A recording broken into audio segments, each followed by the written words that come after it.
Hello guys. तो मुरीद यहाँ पर खुद ही अस्मा को किडनैप करवाकर खुद ही वहाँ उसको बचाने पहुँच जाता है। और ये सब कुछ उसने किया ताकि वो अपने मालिक की नज़र में और ज़्यादा रिस्पेक्टफुल बन सके और ज़्यादा उनकी नज़रों में हीरो बन सके। लेकिन अस्मा को सब कुछ पता है कि ये सब कुछ किसने किया है और किस तरह से उसको किडनैप किया गया और किसने उसको बचाया, ये सब कुछ अस्मा जानती है। और उसको पता चल गया है कि ये सब कुछ इसलिए किया गया है ताकि उसका रिश्ता ना हो सके। ये सब कुछ इस साजिश के तहत किया गया है ताकि अस्मा का रिश्ता ना हो सके।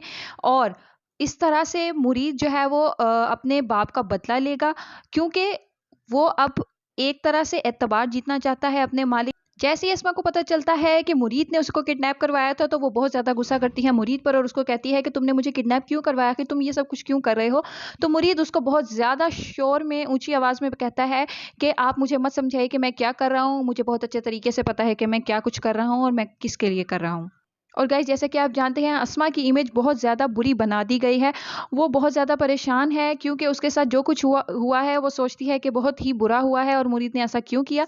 और फिर बाद में मीडिया वाले भी पहुंच जाते हैं। उसने जानबूझकर पहले रिश्ता तोड़वाने की कोशिश की और जब रिश्ता नहीं टूटा तो उसने शादी वाले दिन ही उसको किडनैप करवा दिया, ये जाहिर करने के लिए कि वो अपनी शादी पे भाग गई है। लेकिन जब उसको गाड़ी वाले फेंक कर जाते हैं घर के आगे तो मुरीद उसको लेकर आता है, उसका पुलिस स्टेशन का चक्कर भी लगता है।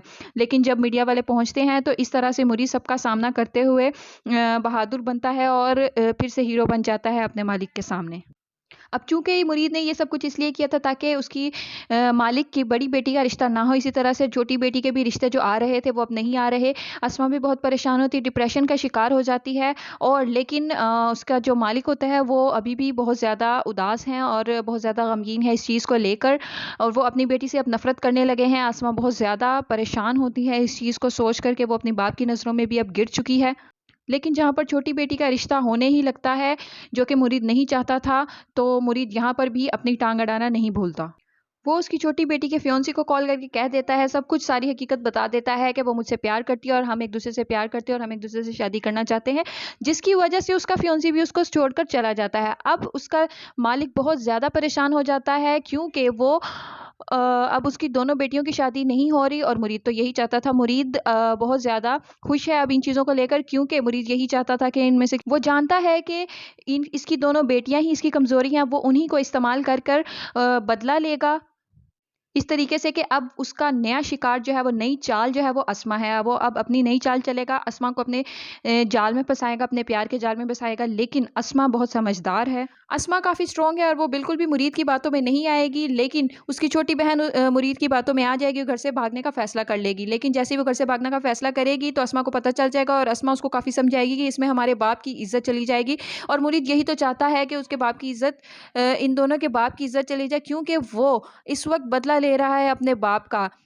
उसका मालिक समझता है कि शायद मुरीद उस टाइम पे बहुत ज़्यादा छोटा था और उसको बिल्कुल भी इस चीज़ का नहीं पता और वो भूल चुका है इन सब चीज़ों को। लेकिन मुरीद नहीं भूला और वो बदला ले रहा है। वो बहुत ज़्यादा नमक हलाली कर रहा है अपने मालिक की, लेकिन उनका एतमाद जीतने के बाद ही वो इनकी जड़ों को काटेगा।